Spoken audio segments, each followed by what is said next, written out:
broken barometer," Devin said, and both brothers laughed. Sydney Hansen stood at the end of the dining room table with her father's old canvas work jacket folded over one arm. Nobody had offered her a chair. Every other seat was taken by someone who had just received a house, a business, a truck, a bank account, or the right to tell somebody else what to do. The attorney looked down at the last page in Gerald Hansen's will. "There isn't any specific personal property assigned to Sydney," he said. Chelsea Hansen had been waiting for that. She rose from Gerald's chair and went to the mudroom. She came back carrying a dusty cardboard box with softened corners. The bottom sagged under the weight. "This was Walter's," she said. "It's been sitting on the porch since we cleaned out his place." Walter Hansen had been dead 7 years. He'd been Gerald's father, Sydney and Ethan's grandfather, and the only person in that room who had ever made Sydney feel useful before asking what she could do for him.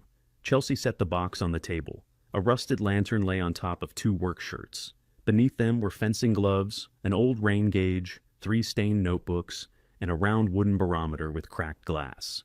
Its brass rim had gone green in places. The needle was stuck a little below fair, where it had been for years. Devin leaned back in his chair. "That thing isn't worth $10 at a yard sale." Ethan laughed more quietly, almost as if he wanted credit for showing restraint. Sydney didn't laugh. She put down the jacket and lifted the barometer with both hands. Dust marked her palms. The wood felt familiar. "How did this get here?" she asked. Chelsea was already returning to the paperwork. "Your grandfather's things came over after he died. You told me the cabin was emptied. It was emptied. You never said you kept this." Chelsea picked up a pen. "I didn't keep it for you, Sydney. I forgot it existed." That landed harder than Devin's joke. Sydney ran her thumb over a shallow cut near the bottom of the wooden case. She had made that mark with a hoof knife during one of her summers with Walt. She'd been trying to pry dried mud from the sole of a boot. The blade slipped, and she'd expected him to shout. Instead, Walt had looked at the gouge and said, "Well, now we'll know which one's ours." At the table, attorney Peter Lang cleared his throat. "We still need signatures on the property acknowledgments." Ethan turned a page toward Sydney, though there was no line for her name. "Can we finish this?" he said. "We've got cattle to move." Sydney looked at him. "You've got cattle to move." His jaw tightened. 2 weeks earlier, they had still been their father's cattle. That Friday morning, Sydney had been in the calving shed before sunrise. A late storm had blown through Johnson County overnight, leaving wet snow along the fence posts and a skin of ice on the water trough. Gerald came out wearing the same canvas jacket Sydney now carried. He had a coffee mug in one hand and a feed store receipt in the other. "You checked the red heifer?" he asked. "Twice. She's close. She's been close since Tuesday." Gerald stepped around a patch of mud and looked through the gate. "You call Ethan? He said he'd be here at 7. Gerald checked his watch. It was 20 past 7. Sydney didn't say anything. She had learned early that there were 2 kinds of lateness on the Hansen ranch. There was her lateness, which meant she wasn't serious. Then there was Ethan's lateness, which meant he was handling something important. Gerald drank his coffee and winced. "You all right?" Sydney asked. "Heartburn. You've had it all week. I've eaten Chelsea's chili all week." He smiled, so Sydney let it go. That decision returned to her later at odd times. It came back when she washed her hands. It came back when she heard a coffee mug touch a countertop. It came back whenever someone said they thought a person had simply been tired. At 21, Sydney had spent most of her life learning when not to press her father. She could push a cow through a narrow chute without frightening it. She could tell from Gerald's shoulders when another question would make him walk away. He had loved her. She knew that. The trouble was that Gerald often loved people in private and chose convenience in public. Ethan arrived at 8 with Devin in the passenger seat. Ethan climbed out carrying a folder from the bank. Devin stayed in the truck long enough to finish something on his phone. "We need to talk about the expansion note," Ethan called. Gerald looked toward the shed. "We need to pull that calf first. The banker's expecting an answer. The heifer doesn't care." Ethan glanced at Sydney. "She can handle it. Sydney could handle it." That wasn't the point, and all 3 of them knew it. Gerald hesitated. Ethan waited. Devin finally got out and shut the truck door. "Chelsea wants you at the house, too," Devin said. "Insurance thing." Gerald handed his coffee to Sydney. "Get her into the small pen. Don't pull unless you have to." "I know. I'm just saying. I know, Dad." He touched her shoulder once. Then he walked back toward the house with his sons. Sydney watched them cross the yard. Ethan was broad like Gerald. Devin was narrower and moved too quickly, as if he always had somewhere else to be. From behind, the three men looked like they were going into a meeting Sydney had somehow failed to qualify for. She set Gerald's mug on the fence post and went back to work. The calf came 40 minutes later without a chain. Sydney knelt in the straw, clearing its nose while the heifer turned and sniffed at it. She was smiling when she heard Chelsea scream. The sound came from the front of the house. Sydney climbed over the gate instead of opening it. She ran across the yard with mud on both knees. Ethan was on the porch beside Gerald. Devin stood against the railing with both hands over his mouth. Gerald lay on his back, one boot twisted beneath him. Chelsea had the emergency dispatcher on speaker. "He just fell," she kept saying. He said his chest hurt, and then he fell. Sydney dropped beside her father. Ethan was trying chest compressions, but his arms were bent wrong. Sydney pushed him aside and locked her hands over Gerald's chest. She knew first aid. Everyone on a remote ranch knew enough to be afraid of what they didn't know. "Dad," she said, "Dad, stay here." His eyes were partly open. They didn't move toward her. The ambulance came from Buffalo. It took time. Sydney kept pressing until a paramedic replaced her. Then she stood in the yard with Gerald's coffee drying on her sleeve. Nobody told her to stop hoping. Nobody had to. By noon, the porch had been washed. By evening, Ethan had answered 3 calls from cattle buyers. Chelsea sat at the kitchen table with Gerald's phone in front of her, watching it light up every few minutes. Sydney stayed in the mudroom because it was the last place her father's boots still looked ordinary. Devin came in after dark. "Chelsea says you should eat. I'm not hungry. You need anything?" Sydney looked at him. Devin rarely asked that, unless he wanted the answer to be no. "Where were you and Ethan going this morning?" "We weren't going anywhere." "You brought bank papers. That was ranch business." "What ranch business?" Devin rubbed the back of his neck. "You'll have to ask Ethan." "I'm asking you." And I said, "Ask Ethan." He opened the refrigerator, stood in front of it without taking anything, then closed it again. "Don't start making this difficult," he said. Sydney stared at him. Their father had been dead for less than 12 hours. Devin realized what he'd said. For 1 second, shame crossed his face. Then he turned toward the kitchen. "I didn't mean it like that, but he didn't come back." The funeral was held the next Thursday at a small church in Buffalo. The parking lot filled with mud-splashed pickups. Men who had argued with Gerald over cattle prices stood in line to call him fair. Women brought food to the house in glass dishes marked with tape so Chelsea would know where to return them. Sydney stood near the front doors and accepted condolences from people who kept telling her she had Gerald's eyes. Ethan stood beside the casket. Devin managed the guest book. Chelsea wore black and held herself with both hands. Brian Walker came in after most people were seated. He was 60, sun-browned, and still walked with a slight hitch from a horse wreck years earlier. He had worked for Walt for more than 3 decades before buying his own place north of Willow Creek Road. Gerald and Brian had never been close. Gerald thought Brian remained too loyal to the old ways. Brian thought Gerald mistook debt for progress. He stopped in front of Sydney. "I heard you got that calf out," he said.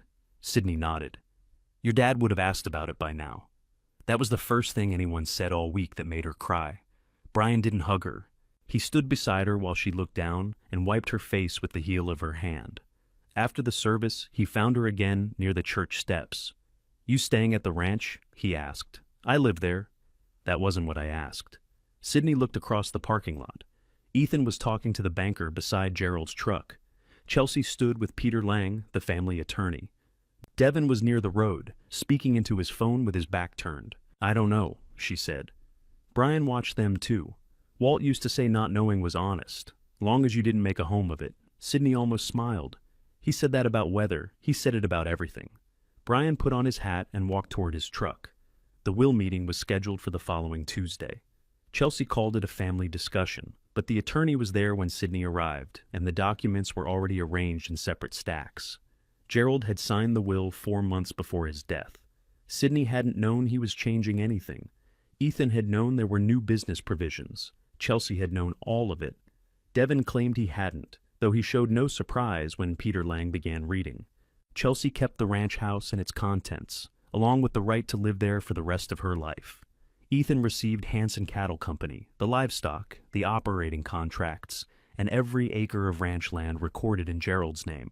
He also assumed the business loans. The debt was substantial, but so was the land. Ethan sat straighter as each parcel was named. Devin received 3 trucks, 2 stock trailers, the loader, the skid steer, the newer tractor, and what remained in Gerald's personal checking account after expenses. Sydney listened for her name. Peter turned one page, then another. The attorney explained that Gerald believed Sydney was young, unmarried, and not yet established. There had been talk of future assistance. There was no amount named. There was no property set aside. There was no instruction requiring anyone to help her. When Peter finished, Sydney thought he might have missed a page. "That's all?" she asked. Chelsea folded her hands. "Your father expected Ethan to keep the ranch operating," she said. "I work here. You help. I've worked here since I could reach a gate latch." Ethan looked down at his papers. "This isn't about who worked hardest. I didn't say it was. You're making it sound that way." Sydney turned to the attorney. "Did Dad leave me anything?" Peter was careful. "There is no separate bequest in your name." The room became very quiet. Sydney looked at Chelsea. "You knew?" Chelsea's expression shifted into something gentle and practiced. "Your father worried that dividing the ranch again would destroy it." "Again? Between too many people. There are 3 of us." Ethan spoke before Chelsea could answer. "Devin didn't get land. He got equipment. He got assets with loans against some of them." Devin looked over. "Thanks for announcing that." Sydney kept her eyes on Ethan. "And you get everything else. I get the responsibility. You always liked that word when it came with keys." Ethan pushed his chair back slightly. "What do you want, Sydney? A third of the acreage cut out? A third of the herd? You want me selling cattle next month to cover taxes because you need to feel included?" She hadn't asked for a third. She hadn't known what she expected. A pasture, the bunkhouse, 1 old truck, maybe written confirmation that her father had noticed she was there. Chelsea rose and brought in Walt's box. Then Devin made his joke. "Give her the broken barometer." The laughter lasted only a few seconds. Ethan stopped when he saw Sydney's face. Devin reached for his water glass. Chelsea didn't laugh, but she didn't correct either of them. Sydney held the barometer against her stomach. "You can leave the rest," Chelsea said. "There's nothing useful in there." Sydney looked through the box. Walt's notebook smelled faintly of damp paper. One had a grocery list on the first page and rainfall totals near the back. His old work shirts were stiff from years in storage. The lantern chimney was broken. "I'm taking all of it," Chelsea sighed. "Fine, and Dad's jacket. That belongs with the house. It's a jacket. It was Gerald's. He gave it to me Friday morning." Chelsea's mouth tightened. They both knew he hadn't. Sydney had simply been the last person to hold it before he died. Ethan looked tired now. "Let her take the jacket." Chelsea turned on him. "You don't need to give permission for everything." "No, apparently you do," Sydney said. She picked up the box. It was heavier than she expected. The bottom shifted, and Peter Lang stood as though he might help. Sydney moved before he could touch it. At the front door, Ethan followed her. "Wait." She kept walking. He caught up on the porch, the same porch where their father had died. "You don't have to make this into us throwing you out," he said. Sydney adjusted the box against her hip. "Are you throwing me out?" "No." "Can I stay in my room?" Ethan glanced back through the open door. Chelsea was watching. "For a while," he said. "How long is a while? We need space to sort things out." "You've had 2 weeks. That's not fair." Sydney gave a small, tired laugh. "No, it isn't." Ethan lowered his voice. "There's an apartment over the tack shop in town. I could ask about it." "With what money?" "You've got some savings. $2,000. You'll find work. I have work." He looked toward the cattle pens. "I can't pay another full hand right now. You're not paying Devin. Devin's equipment is going into the operation. His equipment. It has to earn." Sydney shifted the box again. The cracked barometer knocked softly against the lantern. Ethan heard it. "Don't carry that by the glass," he said. "It'll break worse." That was Ethan. He could help with the corner of a problem while standing inside the middle of it. Sydney carried the box to her pickup. Her truck was an old blue half-ton that Gerald had bought from Brian years before. The title was already in Sydney's name because she had paid Gerald back from seasonal wages. At the time, Chelsea had called it a good lesson in responsibility. Now, it was the only thing Sydney owned that could move everything else she owned. She packed after dark. Chelsea stood in the doorway of Sydney's room while clothes went into feed sacks and a cracked plastic tote. "You don't have to leave tonight," she said. "Ethan said I can't work here. He said he can't pay you." "Same thing. There are jobs in town." Sydney folded 2 pairs of jeans. "Did Dad talk to you about leaving me out?" Chelsea paused. "He talked about protecting the ranch. That isn't what I asked. He was under pressure." "From who?" "From the bank, from cattle prices, from life, Sydney. Not everything is a scheme against you." Sydney put her boots into the tote. Chelsea stepped farther into the room. "Your father thought you might go back to school. I never told him that. He wanted options for you. So he gave everything to Ethan. Ethan has a family operation to run. So did I." Chelsea's face hardened. "You're 21. You have your whole life ahead of you. You're acting as if this is the end." Sydney closed the tote. "No. I'm acting like I need somewhere to sleep." She carried her things outside. There was one place no one had mentioned in the will meeting. It stood beyond the last usable pasture on Willow Creek Road, where the cottonwoods leaned over the water and the ground rose toward the old spring. Walt had called it the Line Camp, though it had started as a spring house before Gerald was born. The cabin had 1 room, a stone chimney, and a roof that leaked in 3 places 7 summers ago. It would be worse now. Nobody had fought over it because nobody used it. The place sat past an old boundary fence on the ragged edge of the ranch, surrounded by ground too steep and wet for ordinary grazing. As far as Sydney knew, it belonged to whatever acreage Ethan had inherited. She also knew Ethan hadn't driven out there in years. She reached the turnoff after 10. The pickup headlights found a gate hanging from 1 hinge. Beyond it, the track was nearly gone. Sydney got out in the cold, dragged the gate aside, then drove slowly between the trees. The cabin appeared when her headlights crossed its front wall. Part of the porch had collapsed. A cottonwood limb rested on the roof.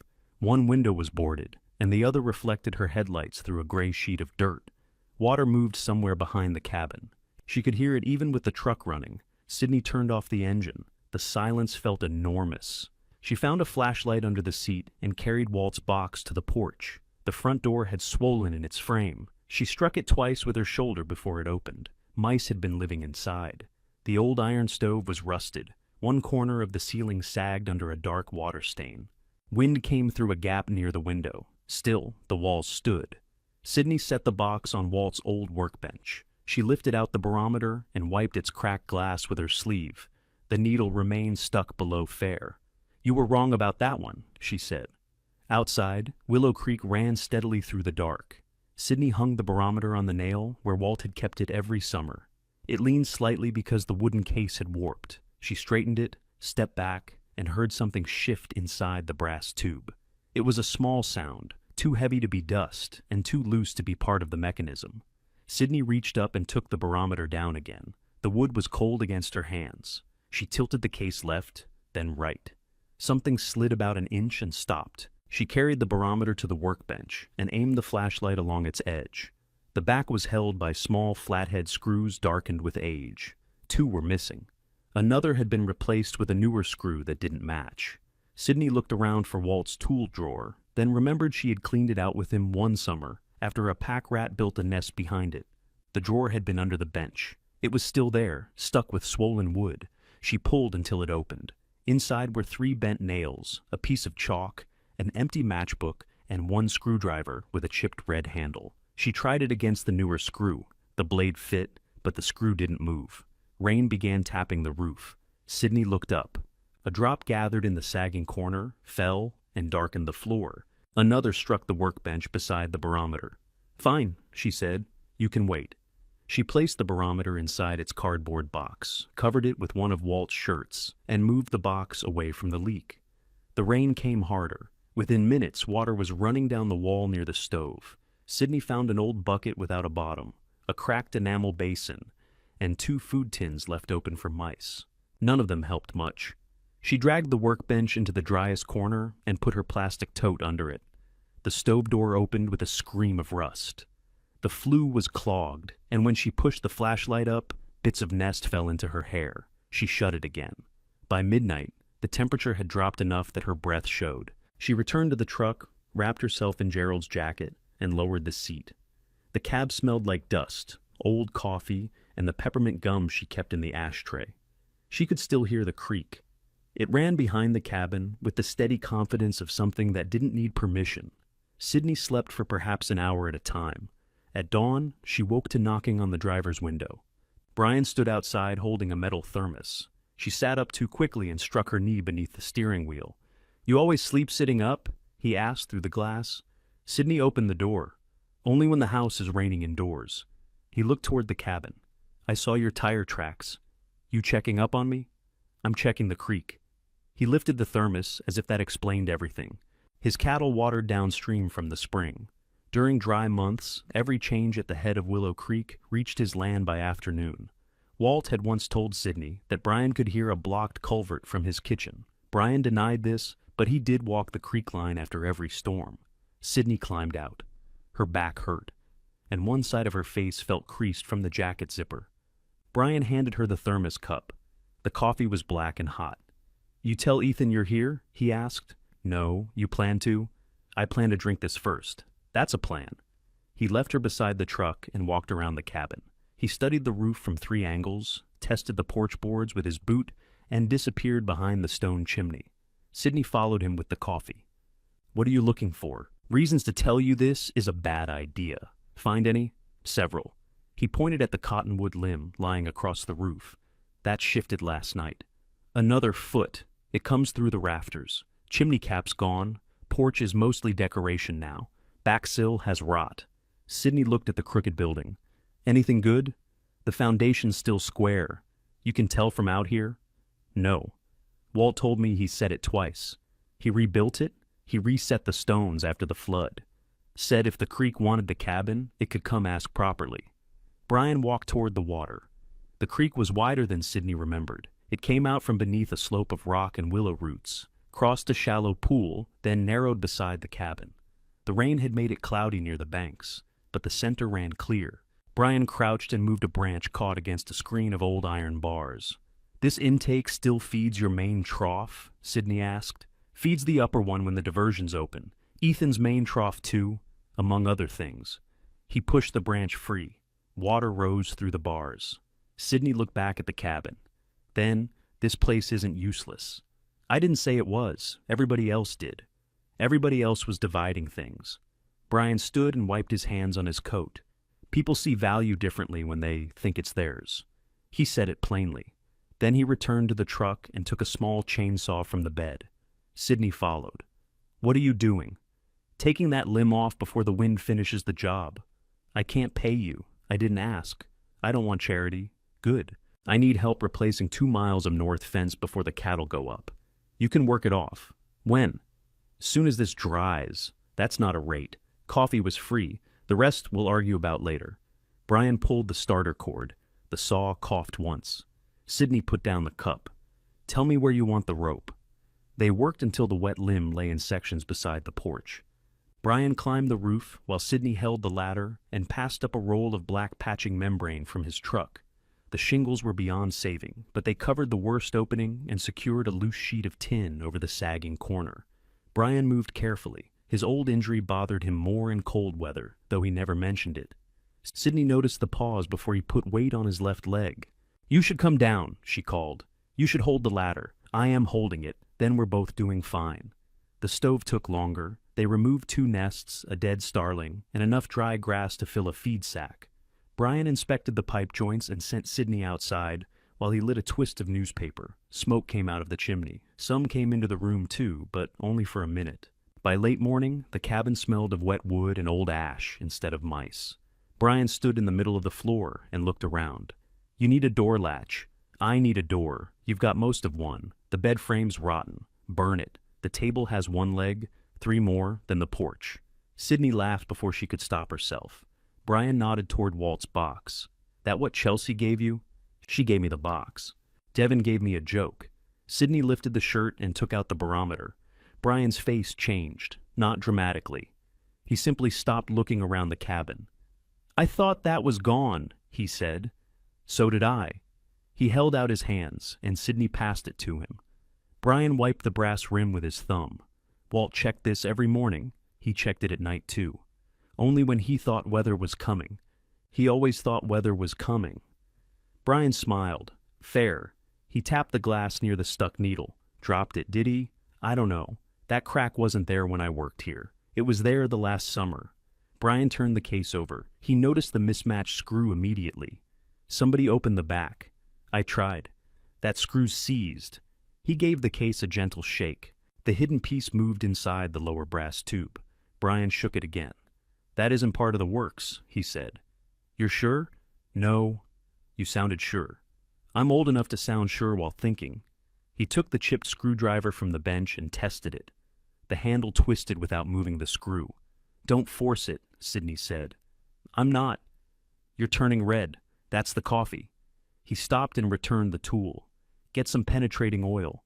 Small screwdriver set. Soft brush. Don't spray anything near the dial. You know how to repair these? No, but I watched Walt ruin enough machinery to know when not to copy him. Brian set the barometer down. I've got mineral oil and brushes at home. I'll bring them after I check my lower field. I can go into town, get food while you're there. I have food. What?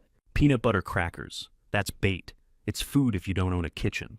He looked at her for a moment. Sydney expected an argument. Instead, he took a folded list from his shirt pocket and wrote the name of a hardware store clerk who repaired clocks as a hobby. Ask Nora Bell for advice, he said. Advice is cheaper than parts. Before Brian left, they carried the rotten bed frame outside. Sydney swept the floor with a broom that had more wire than straw. She opened both windows, removed the mouse nests from the cupboards, and found a blue enamel mug hanging behind the stove. Walt's initials were scratched underneath. She washed it in the creek, filled it with coffee from Brian's thermos, and sat on the porch step that still held her weight. Her phone showed 6 missed calls. 3 were from Chelsea, 2 were from Ethan, 1 was from Devin. She called Ethan. He answered immediately. Where are you? At the spring cabin. There was a short silence. The old line camp? Yes. Why? Because it has a roof. Barely. I patched it. With what? Sydney looked at the new strip of black membrane. Roof patch. That isn't what I mean. Who's helping you? Brian? Another silence, longer this time. What's Brian doing out there, checking the creek? He doesn't have business on our side of the fence. He's had business on this creek longer than I've been alive. That doesn't make it his. Sydney set the mug down. Did you call to ask if I was safe? Yes. Then I'm safe. Sydney, listen. That cabin isn't livable. Neither was my truck. You slept in your truck? She heard genuine concern in his voice. It irritated her more than anger would have. I'm staying here for now. You can't just decide that. You said I could stay at the ranch for a while. I meant the house. No, you didn't. Ethan exhaled. Behind him, someone spoke. Sydney couldn't make out the words, but she recognized Chelsea's tone. Ethan lowered his voice. Come back tonight. We'll work something out. What? I don't know yet. That's what you said yesterday. I've been busy. So have I. Sydney. The roof doesn't leak now. I have a stove. I'm fixing the door. That isn't a life. It's today. Ethan went quiet. Sydney knew he wanted her to return. He also wanted her to return grateful, temporary, and ready to accept whatever arrangement caused the least trouble. He didn't see that as cruelty. Ethan had always been good at believing the easiest answer for him was the reasonable answer for everyone. I need my hand tools, she said. The socket set in the calving shed, my drill, and the red toolbox. Those might belong to the company. My name is written on them. Fine. And my wages through Friday. You were paid last week. I worked 4 days after that. I'll check, don't check, pay me. His voice cooled. You're acting like I'd steal from you. I'm acting like I won't be back every day asking for things that are already mine. Chelsea spoke again in the background. Ethan said, Come by at 3. I'll come at 3. And don't bring Brian. I wasn't planning to. Sydney ended the call before Ethan could add a condition. At 3, her tools were lined up beside the main ranch gate. Chelsea had placed them there herself. She stood with her arms crossed while Sydney loaded the drill and socket set. You could have come inside, Chelsea said. I still have a key. Then why did you call Ethan instead of me? Because he owns the company now. Chelsea looked toward the house. He doesn't own me, I know. The red toolbox was lighter than it should have been. Sydney opened it. Her fencing pliers, wire cutters, measuring tape, and 2 wrench sets were missing. Where's the rest? That's what Ethan gave me. Those drawers were full. Then ask him. He knew I was coming. Chelsea's restraint slipped. He is arranging feed deliveries, speaking to the bank, and trying to keep this place running after burying his father. He may not remember every pair of pliers you've left in a shed. Sydney closed the toolbox. Chelsea held out an envelope. Your wages. Inside was a check. Sydney folded it without checking the amount. Thank you. Are you really sleeping out there? Yes. In that filthy little shack? I cleaned it. Chelsea's mouth tightened. You don't have to prove anything. I need somewhere to live. We said we'd help with an apartment. Ethan said he'd ask. And you couldn't wait one day? Sydney lifted the toolbox into the truck. One day for what? For everyone to calm down. I'm calm. You're moving into a ruin because you're hurt. Sydney turned to face her. Those things can both be true. Chelsea had no quick answer. She looked into the truck bed and saw Walt's rusted lantern beside the supplies. Did you take his whole box out there? Yes. Why? It was his cabin. It was a line camp. Walter didn't live there. He did every summer. He stayed there when he was being stubborn. Sydney shut the tailgate. Then it suits me. She drove away before Chelsea could decide whether that was an insult. At the hardware store, Nora Bell examined a photograph of the barometer on Sydney's phone. She was a heavy-set woman with silver hair pinned at the back of her neck and a pencil behind one ear. Don't take the dial apart, Nora said. That's an aneroid instrument. There's a sealed metal chamber inside. If you bend the linkage, you'll spend more replacing it than it's worth. I'm trying to remove the back. Oil the screw. Wait overnight. What about the brass tube along the bottom? Nora enlarged the photograph. That's decorative. Something's inside it. Then it didn't come from the maker that way. Sydney looked at her. How can you tell? The end caps are wrong. See that seam? Somebody fitted those later. Nora found a set of small screwdrivers, a bottle of penetrating oil, cotton cloth, and a jar of brass cleaner. Go easy on that, she said. Old things don't need to look new. They just need to work. Sydney paid with part of her wage check after cashing it at the bank. She bought groceries, lamp oil, 2 batteries, a door latch, and a foam sleeping pad from the outdoor store. By the time she returned, Brian had left a stack of split pine beside the porch. There was also a paper sack containing potatoes, onions, coffee, and a cast-iron skillet. A note on top said, "Fence work starts when the mud lets us." Sydney carried everything inside. She installed the latch before dark. Then she cleared the workbench and laid the barometer on a folded shirt. She put 1 drop of oil around the C's screw. Waiting overnight would have been sensible. Sydney waited 20 minutes. The screw turned. She removed the back panel slowly. The ordinary mechanism sat behind the dial, a small round metal chamber connected to levers and springs. Nothing had fallen loose. Nothing there was large enough to make the sound she'd heard. The lower brass tube was separate from the instrument. 2 narrow brackets held it against the wooden case. 1 bracket had been tightened over a strip of felt to stop it rattling. Sydney loosened the brackets. The tube came free. One end was capped by a corroded brass fitting. Its edges showed old marks from a pair of pliers. Sydney wrapped it in cloth and turned gently.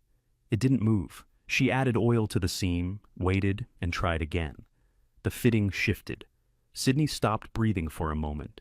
Then she turned it another 1/4 inch. The cap came away in her hand. The tube was hollow. Inside, just beyond the opening, she could see the dark edge of something tightly rolled. Sydney used tweezers from the screwdriver kit and drew it out carefully. The roll was wrapped in oilskin and tied with faded thread. A small brass token followed it, dropping into her palm. Stamped on one side were the letters W.H.S. Beneath them was the year 1971. Sydney set the token down and untied the thread. The oilskin opened around a folded scrap of paper. It was a hand-drawn map, done in Walt's square, careful lines.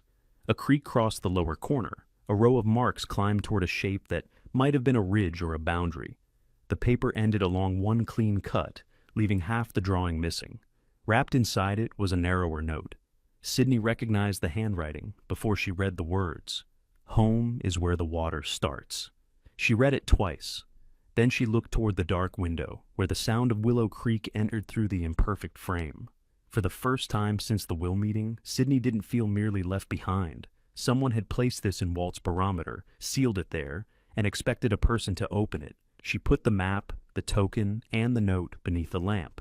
Then she reached for one of Walt's stained notebooks and began paying attention. The first notebook contained rainfall totals from 1986, a list of veterinary bills, and several pages of measurements Sydney couldn't place. She opened the next one. Most of it concerned cattle. Walt had recorded ear tag numbers, breeding dates, weights, and pasture rotations. Near the middle, he had drawn a rough line with arrows showing water flowing from a spring to 3 holding ponds. Nothing matched the map on the workbench. The third notebook had lost its cover. Sydney turned each page beneath the lamp. 2 grocery lists, an address in Sheridan, a recipe for liniment, and a reminder to call Monica. That was all. Sydney checked the backs of the pages. She held them near the light, looking for writing pressed into the paper. At some point after midnight, she realized she had read the same fence repair list 4 times. She folded the map into its oilskin, placed the brass token beside it, and went to sleep on the foam pad near the stove. When she woke, Brian was outside striking the iron intake screen with a length of pipe. The creek had risen overnight. Muddy water pushed leaves and twigs against the bars. Sydney pulled on her boots and went out. "You could knock," she said. "I did yesterday." "What's wrong?" "Water's backing into the side channel." She took the other end of the pipe. Together they worked it through the screen. A packed mat of grass broke free and spun downstream. Brian watched the water settle. "That happen often?" Sydney asked. "Not here." "What changed?" "Could be the storm." "You don't think it's the storm?" "I didn't say that." "You came before breakfast. I've been awake since 4. That isn't an answer." Brian looked at her. "You've got Walt's habit of asking a question until somebody gives up." Sydney wiped mud from the pipe. "I found something." He followed her inside. She closed the door and placed the oilskin on the workbench. Brian didn't touch it. He leaned over the map, moving his head with the lines. "Where was this?" "In the brass tube." "You opened it?" "With the advice you gave me. I told you to wait overnight." "I waited some of the night." Brian looked at the token next. He rubbed dirt from the stamped letters with his thumb. "WHS," he said, "could mean Walter Hansen Springs." "Did he use that name?" "Sometimes." "For the cabin?" "For the spring." "For all of this, depending on his mood." Sydney showed him the note. Brian read the line without speaking it aloud. "Do you recognize the map?" she asked. "Parts." He pointed to the creek in the lower corner. "That bends downstream of us. This line may be the old wagon track. Where does it go?" "Nowhere anymore. It went somewhere. Everything did." He turned the map so the cut edge faced him. "This isn't torn," I noticed. "Walt cut it with a straight blade. Other half could have been rolled separately. Why split a map? So one person finding one piece couldn't follow it. To what?" Brian gave her a patient look. "If I knew, we wouldn't need the other half." Sydney took the notebooks from the shelf and showed him Monica's name. This was mixed in with ordinary reminders. He called his sister most Sundays. "Do you think she knows?" "I think she knows more about Walt than anybody left." Brian returned the token to the workbench. "You should ask her yourself. Will she talk to me? She sent flowers to your father's funeral. That isn't the same?" "No. Talking costs less." Sydney knew Monica lived in a small brick house near Clear Creek, but she hadn't visited in almost a year. The distance wasn't personal. That was what Sydney had told herself. Monica's knees made driving difficult, and Sydney was always busy at the ranch. They exchanged birthday cards and occasional phone calls. Each assumed there would be time for a longer visit. Sydney picked up her phone. Brian caught her wrist before she could take a photograph of the map. "Don't send that." "Why?" "Because phones lose things in both directions." "That doesn't make sense." "It makes enough." He released her. "Take it with you. Keep it covered." Sydney studied him. "You think someone's looking for it?" "I think Walt hid it in a barometer, cut it in half, and told nobody who would have spoken to me. That's enough to be careful." Outside, tires passed slowly over the wet track. Brian moved first. A white pickup stopped beside Sydney's truck. Ethan got out. He wore a clean work coat and boots that hadn't been in the mud that morning. He looked toward Brian's truck, then at the cleared intake screen. "I called," he said. "My phone was inside. I came to see the roof." Brian stepped off the porch. "Roof's holding. I was asking Sydney." "No, you weren't," Sydney said. "You didn't ask anything." Ethan looked at her, then through the open cabin door. What are you doing out here, Brian? Keeping branches out of my water. It isn't your water. Water rarely stays where it's told. Ethan's mouth tightened. I need a minute with my sister. Brian picked up his pipe. I'll check the lower screen. Sydney waited until he was beyond the cottonwoods. Ethan climbed onto the porch. One board groaned beneath him. This is worse than I remembered, he said. It's better than yesterday. You put money into it? Some. How much? Mine. That's not what I asked. Sydney folded her arms. Ethan looked around the single room. His attention moved from the stove to the sleeping pad, then to the workbench. The oilskin was partly covered by Walt's shirt. One corner of the map showed. Sydney stepped between him and the bench. His eyes settled on the barometer. You fixed it? Not yet. What did you take apart? The back.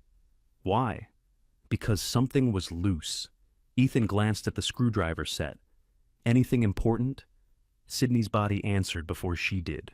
Her shoulders stiffened. Her right hand moved closer to the map. Ethan noticed. He had spent enough years bargaining over cattle to recognize when someone protected information. He didn't know what Sydney had found. Until that moment, he hadn't truly believed the barometer mattered. Now he knew only that she didn't want him near it. What was inside? He asked. Part of the casing. That's all? That's all you need to know. His expression changed. Why are you talking to me like that? You drove out here without calling first. I did call. You came because Brian was here. I didn't know Brian was here. You saw his tracks from the road. Ethan looked through the window toward the creek. I came because Chelsea is worried. Chelsea left my tools beside the gate. She thought you wanted space. She wanted me outside. She's grieving. So am I. I know. Do you? Ethan pulled off his hat and rubbed the damp band between his fingers. I don't want to fight with you. Then don't. Come back to the house. For how long? We'll figure it out. There's that answer again. I'm trying to help. You're trying to move me somewhere easier to manage. That's not fair. Sydney was tired of hearing that word from the person holding everything. Ethan set his hat back on. Chelsea thinks you might be trying to make some kind of claim on this place. I'm living here. That's not a claim. Then she shouldn't be worried. It's part of the ranch. Is it? The question left Sydney before she understood why she had asked it. Ethan stared at her. As far as I know, she added. What does that mean? It means I haven't read the deed. I have. Did it name this cabin? Deeds don't name buildings. Did it include this ground? Ethan didn't answer immediately. The ranch description had been read aloud at the will meeting, but it used section numbers, quarter sections, boundary calls, and old survey language. Sydney hadn't followed it. Ethan had been more interested in the total acreage than the uneven line at the northern edge. I'll have Peter check, he said. Sydney heard the change. He was no longer asking her to come home. He was checking what she might have. That would be smart, she said. Ethan looked once more at the covered workbench. Don't make any permanent changes until we know. I installed a door latch. Structures. I'm keeping rain off the floor. Just wait, for you to decide if I'm allowed to be dry. That isn't what I said. Brian returned before Ethan could continue. He carried a branch tangled with faded blue survey ribbon. This was caught below the bend, he said. Ethan looked at it. What is that? Old marker? From where? Brian shrugged. Water moved it. Ethan took the branch, inspected the ribbon, and tossed it beside the porch. I'll call you later, he told Sydney. No, send me a copy of the deed description. Why? Because I asked. He looked at Brian, then back at her. All right. Ethan drove away more slowly than he had arrived. Brian waited until the truck disappeared. You didn't tell him? No. Good. Sydney looked at the blue ribbon on the ground. Is that really old? Old enough to tear if you pull it. Is it Walt's? Could be survey ribbon. Could be trash. You brought it up at the right time. Brian picked up the branch. Good timing's mostly noticing who needs to leave. He had work waiting at his own ranch, so Sydney went to town alone. Monica's house sat on a quiet street behind a row of cottonwoods. The flower beds had been cleared for spring, though the morning was still too cold for planting.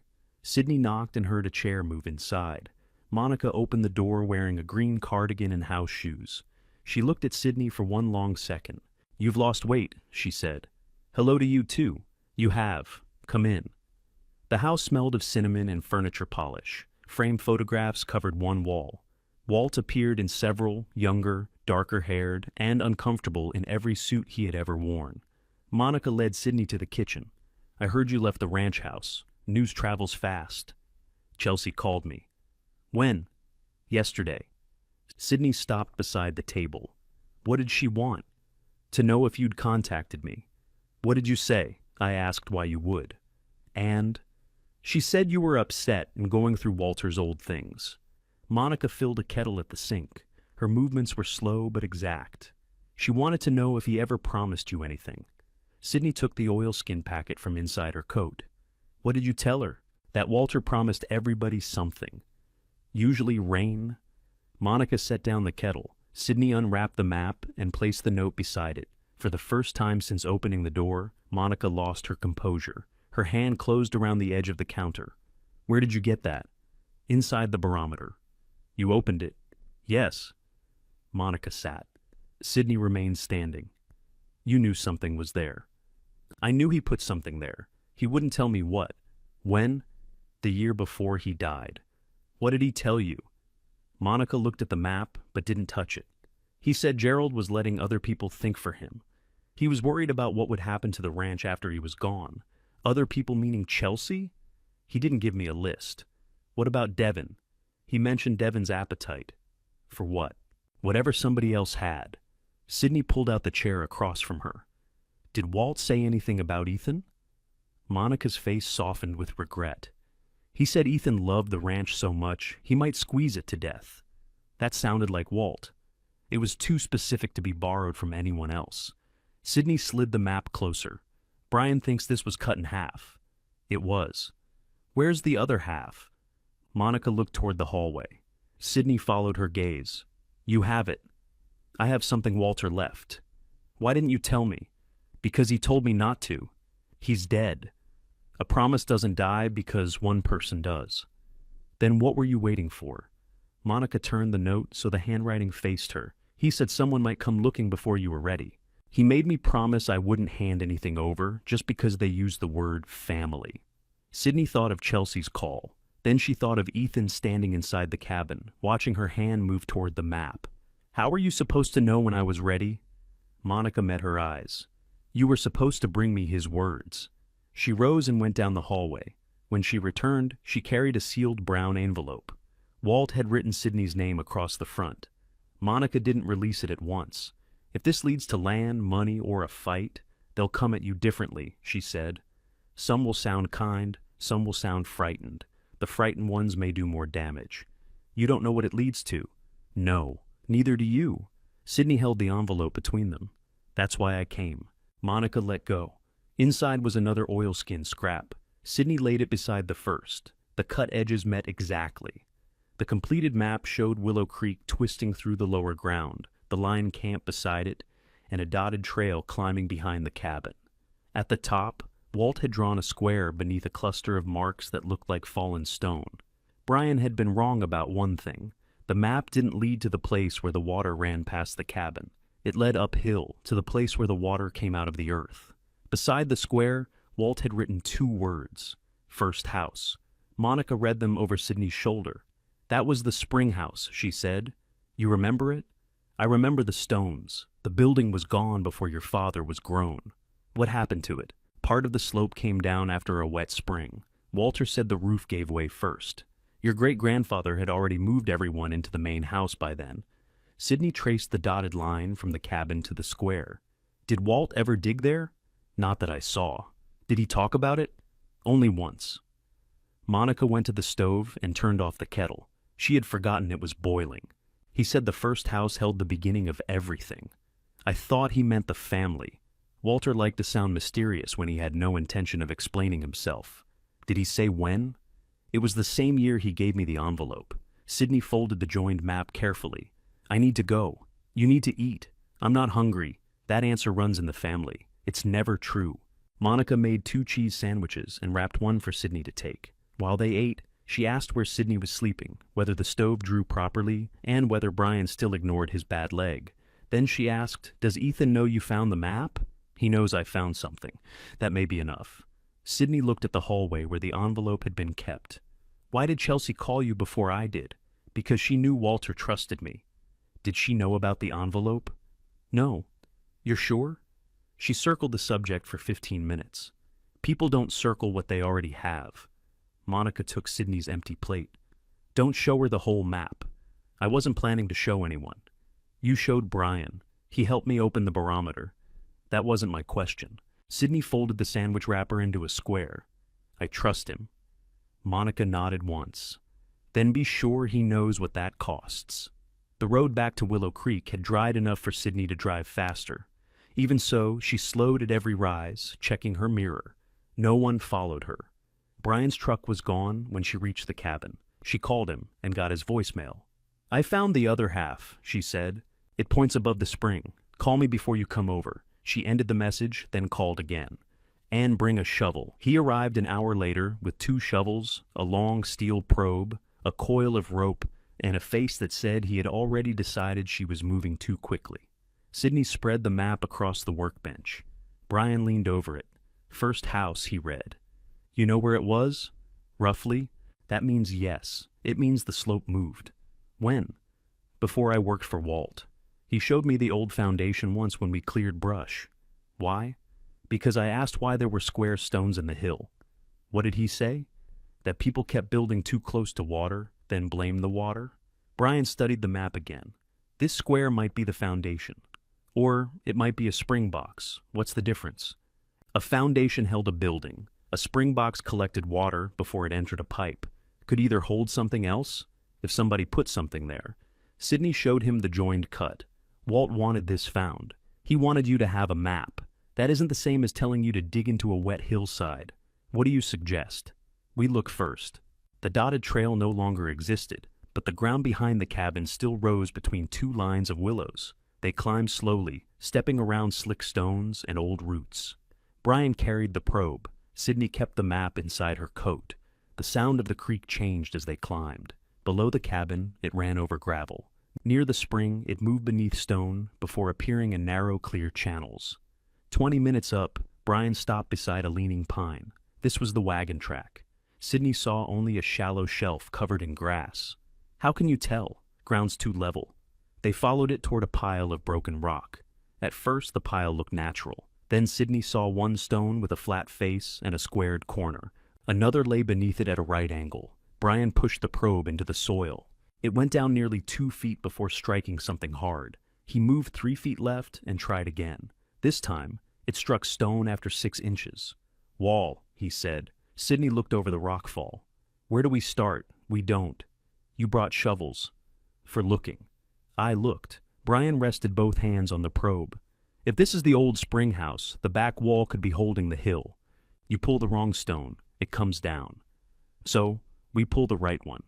That confidence comes from never having a hill land on you. What do we need? My small excavator. Timber. Maybe the winch. When can you bring it? Tomorrow, if the lower crossing's firm. Sydney knelt beside the exposed corner. Moss covered the top, but beneath it were chisel marks. Walt came here, she said. He owned the ranch. He came everywhere. He drew this. Yes. He split the map, put half in a barometer, and gave the other half to Monica. Yes. So, what are we still deciding? Brian looked down the hill toward the cabin. Whether finding something is the same as being ready for it. Sydney stood. Did Monica call you? No. You sound like her. Monica has good sense. She sat on half a map for 8 years. She kept a promise for 8 years. Sydney pulled off her gloves. I don't have anywhere else to go, Brian. Ethan owns the ranch, Chelsea owns the house, and Devin owns enough equipment to sell before lunch. I got a box because they were embarrassed to leave me with nothing. If Walt hid something here, even if it's only another note, I need to know. Brian's eyes moved to the map inside her coat. This isn't only curiosity. No. All right. He picked up the probe. We shore the opening. We don't work alone. If I say the bank's moving, you don't argue. I can agree to 2 of those. You can agree to all 3, or I take my excavator home. Sydney put her gloves back on. All 3. They spent the rest of the afternoon marking the old wall. The foundation was smaller than the cabin below. One side had collapsed completely, but 2 corners remained under the rock. Sydney found a length of rusted pipe running downhill. Brian cleared dirt from it. Old spring line. Does it connect to the creek? Everything here connects to the creek. Near sunset, Sydney's phone chimed. Ethan had sent a scanned copy of the deed description. Beneath it, he had written, "Peter says all acreage in Dad's name transferred to me. The cabin appears to sit inside the outer ranch boundary. Don't make changes until we verify." Sydney showed Brian. He enlarged the survey page. "This line here," he said. "What about it?" "It follows the creek, then cuts west at a marker." "The creek is the boundary?" "For part of it." "Where's the cabin?" "Depends which old channel they used." Sydney looked toward the water. Willow Creek had changed course more than once. Dry gravel beds crossed the lower pasture. One old bend ran behind the cabin, while the present channel ran in front. If Ethan's deed uses the old channel, does he own this ground? Maybe. And if it uses the new one? Maybe not. That's helpful. It's land. Helpful costs extra. He handed back the phone. "Before we dig, you should check the county records. If I ask for the spring parcel, Ethan will hear. In Buffalo, he might hear if you ask for directions to the restroom, so we dig first." Brian considered the foundation. "We make one opening. We don't disturb the water." The next morning, he drove his compact excavator down the old track on a flatbed. The machine was small enough to pass between the cottonwoods, but heavy enough to sink in soft ground. Sydney laid scrap boards beneath its tracks, while Brian guided it across. They worked by hand near the wall. Sydney removed loose stones and stacked them away from the slope. Brian cut 2 timbers and braced them between the surviving corners. Every few minutes, he stopped to watch the seepage. By noon, they had uncovered the top of a narrow chamber behind the foundation. It wasn't part of the spring box. Its stones were dry and tightly fitted. Sydney knelt and cleared dirt from a flat slab. There was an iron ring set into the center. Brian crouched beside her. "That wasn't built with the house," he said. "How can you tell?" "The mortar's newer. Newer by how much?" "Could be 50 years. Could be 10.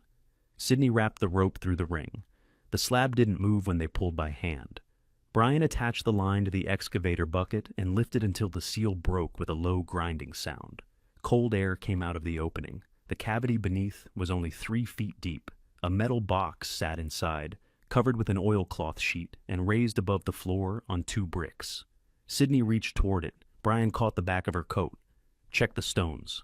She pressed each side with the steel probe. Nothing moved. Brian let go. Together they lifted the box out. It was green steel, the kind once used for deeds and cash records. Rust marked the corners, but the lid was intact. A brass plate on top carried the same letters as the token. WHS. Sydney took the token from her pocket. It fit into a round depression beside the latch. She pressed it down. Something clicked inside the lid. Brian sat back on his heels. Your grandfather had time on his hands. He made time. The keyhole beneath the latch was small. Sydney searched the oilcloth and the bottom of the cavity. No key. Brian lifted the box and listened. Don't shake it. I'm moving it. That was shaking. He set it down. Could be the token released one lock and the key releases another. Sydney examined the brass token. A narrow line ran around its edge. She turned it between both hands. The token separated into 2 pieces. A small steel key was fitted inside. Brian looked offended. He could have labeled that. Sydney inserted the key. The lock resisted once, then opened. The strongbox smelled of old paper, oilcloth, and metal. On top lay a sealed envelope with Sydney's name. Beneath it were 2 document folders wrapped separately in waxed cloth. She opened the envelope first. Sydney, if you found this, you fixed what others threw aside. That tells me enough to let you read the rest. She stopped. Brian looked toward the hill, giving her the privacy of not watching too closely. Sydney continued. The first house stood where the water begins. The family moved downhill, but everything they built still depends on what rises here. I kept this piece separate because land gets divided faster than responsibility does. There was more, but Sydney's eyes had begun moving ahead. She saw Gerald's name, then Chelsea's, then Ethan's. I watched your father grow tired of saying no. I watched the family arrange itself around whoever spoke with the most certainty. You were young, but you came to the spring without being told. You checked the screens. You closed gates behind you. You listened before you decided what an animal or a person needed. Sydney pressed the heel of her hand against her mouth. Walt had noticed, not in the vague way people praised a girl for helping. He had noticed the screens and the gates. The letter ended with a direction. Read the documents, then find someone who understands water and has no reason to flatter a Hansen. Brian glanced back when the paper lowered. What does it say? That you're not allowed to explain the documents. Good. I didn't want to. Sydney unwrapped the first folder. Inside was a heavy certificate with an embossed seal. The heading named the Wyoming State Engineer's Office. The filing date was in 1971. Walter Hansen's name appeared as the holder of a water right at Willow Creek Spring. The description covered 40 acres. Sydney read it once, understanding the individual words, but not what they meant together. The second folder held a notarized document dated the year before Walt died. Restated Hansen Springs. Trust appeared across the top. She turned past the formal language until she found a page marked Beneficiary. Her own name was there, Sydney Diane Hansen, sole beneficiary. Below it was her birth date and a description of the same 40-acre spring parcel. Brian sat beside her now. Does that mean it's mine? She asked. It means Walt wanted it to be. That isn't the same. No. She looked downhill toward the cabin, the current channel, and the ranch beyond the trees. Ethan had inherited every acre Gerald owned. This document said Gerald had never owned these 40 acres at all. Sydney gathered the papers before the wind could lift them. We need someone who understands water, she said. Brian looked at the old certificate. I know who to call. Before he could reach for his phone, an engine sounded on the lower track. It wasn't Ethan's white pickup. A dark truck stopped beside the cabin, and Devin stepped out. He stood with the truck door open and stared at the excavator on the hill. What are you doing? He called. Sydney closed the strongbox and pulled the oilcloth over it. Repairing the spring house. That's not the spring house. It used to be. Devin climbed the trail in polished boots that slid on the wet ground. He grabbed branches for balance and swore when one snapped back against his coat. Brian moved the document folders behind the box. Devin reached the foundation, breathing hard. What's in there? Old papers, Sydney said. What papers? Walt's. Devin looked at the open stone chamber, then at the strongbox. His eyes stayed on the brass plate. You found that here? Yes. Because of the barometer? Sydney didn't answer. That was answer enough. Devin crouched beside the box. Brian placed one hand on the lid. Don't, Brian said. I'm looking. Look without touching. Devin straightened. This isn't your property. Could say the same to you. My family owns this ranch. Brian glanced at Sydney. Which part of your family? Devin turned to her. Ethan said you were hiding something. Ethan said he didn't know what I found. He knows you found a map. Sydney watched his face. I never told him that. Devin looked toward the cabin. The mistake bothered him, but only briefly. He had come with a purpose, and pressure had been following him longer than Sydney understood. Fine, he said. He guessed. No. Someone told him. Maybe he saw it. It was covered. Devin put both hands in his coat pockets. Can we talk without Brian standing there? No. This is family business. Brian helped uncover the box. That doesn't make him family. No. It makes him useful. Brian picked up the steel probe. I'll check the brace. He moved a few yards away, close enough to hear if Sydney called. Devin watched him go. I came to make you an offer? For what? The cabin. The stuff from Walt's box. All of it. You laughed at the stuff in Walt's box. I was being stupid. That part's true. I'm serious, Sydney. He took an envelope from his inside pocket and held it out. She didn't take it. What's in there? A cashier's check. For how much? $15,000. Sydney looked at him. 2 days earlier, he had called the barometer worthless. Now he had climbed a muddy hill carrying $15,000. Where did you get that? It doesn't matter. It does if you expect me to take it. I sold something. What? One of the trailers. You inherited those to support the ranch. I inherited them. That means I can sell them. Does Ethan know? Devin's mouth pulled tight. Sydney understood. No, it isn't his business. It will be when cattle need moving. I'm offering you more money than you've ever had.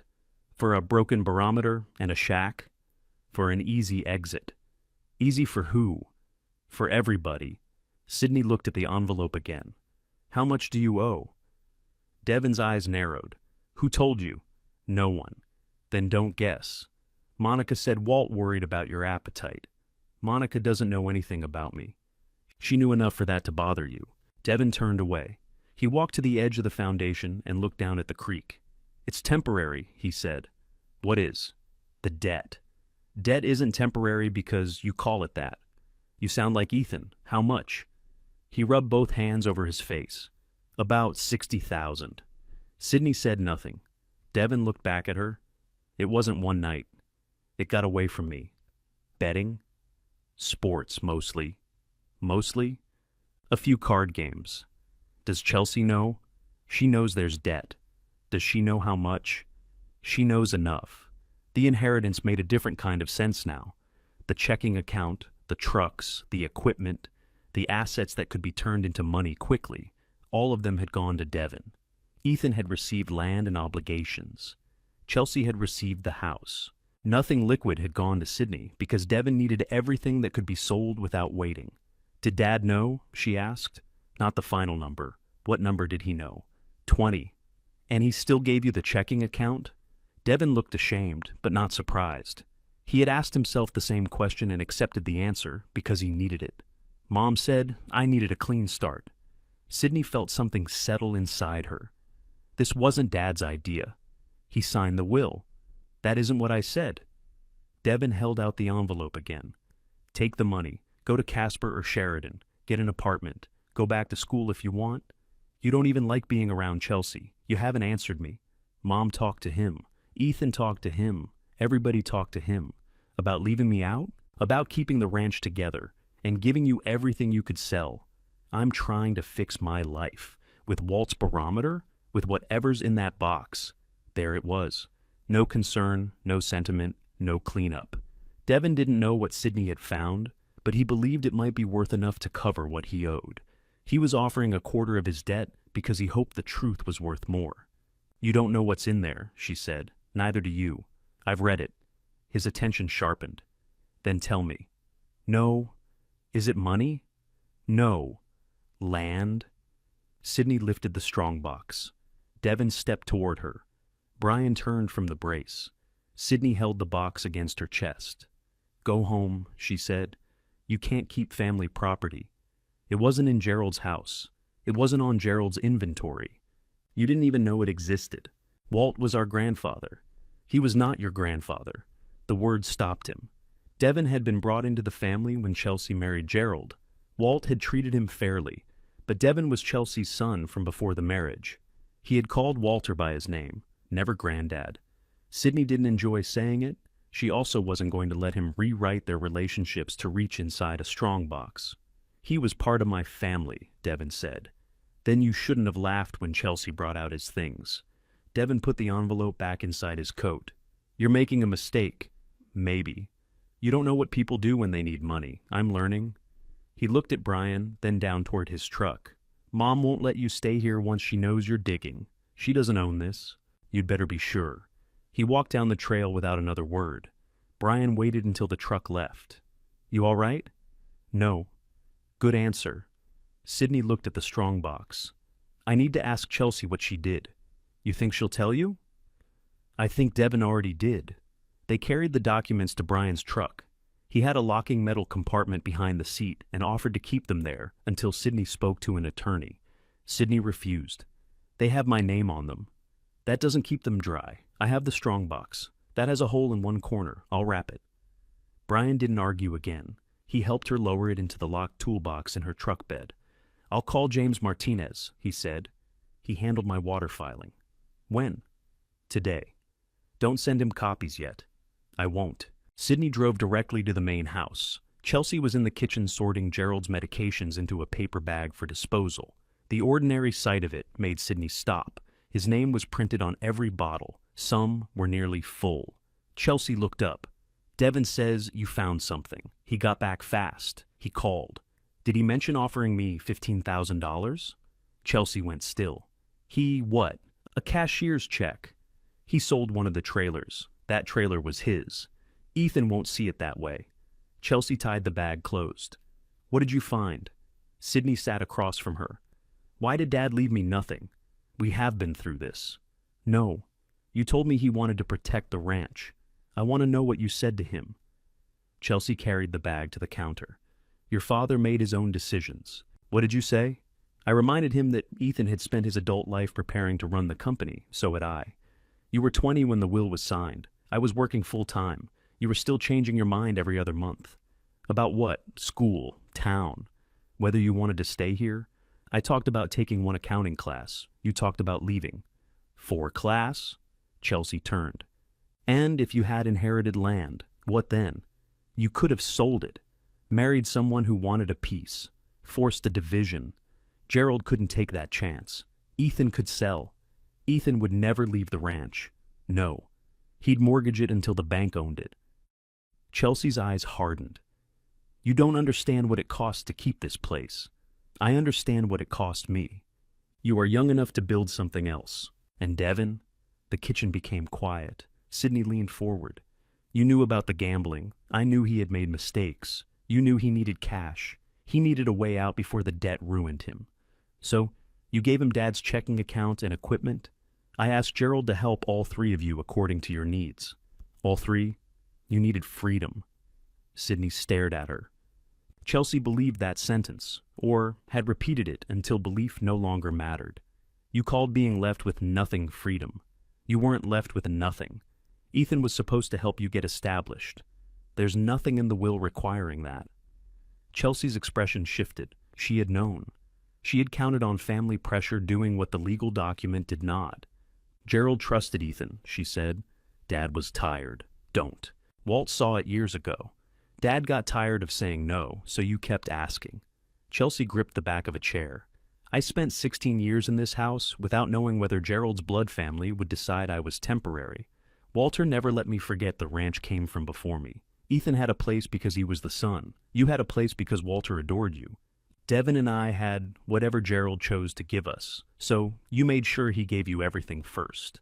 I made sure I could not be put out of my home after my husband died. I made sure my son had assets in his own name. I made sure Ethan could keep the ranch intact. Yes, I pushed for the will. Yes, I told Gerald that dividing land with you was dangerous. I told him you would recover faster than the rest of us. You told him I didn't need anything. I told him you would survive." Sydney sat back. Every earlier kindness now had an edge. Chelsea offering to ask about an apartment. Chelsea calling Monica.